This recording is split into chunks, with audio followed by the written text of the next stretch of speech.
Komisi 7 DPR RI mendorong Kementerian Lingkungan Hidup dan Kehutanan untuk melakukan koordinasi dengan kepolisian dan instansi terkait dalam melakukan pengawasan kepada sejumlah perusahaan yang melakukan pencemaran lingkungan. Selain itu, pemerintah juga harus menindak tegas dan memberi hukuman bagi para pelaku yang melanggar hukum.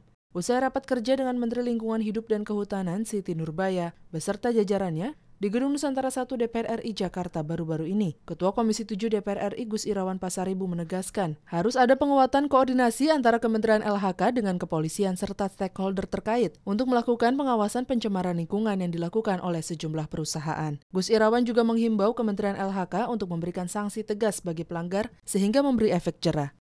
Itu perlu kita lakukan, kita akan lihat nanti kebutuhannya.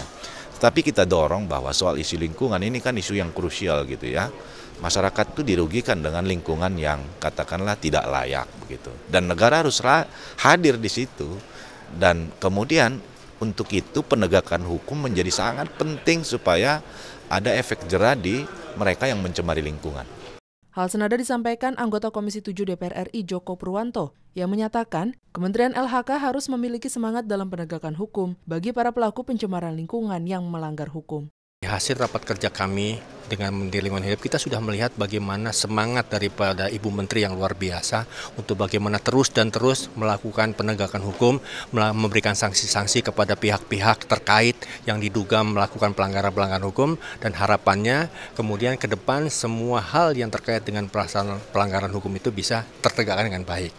Zikri dan Dwi, TVR Parlemen, melaporkan.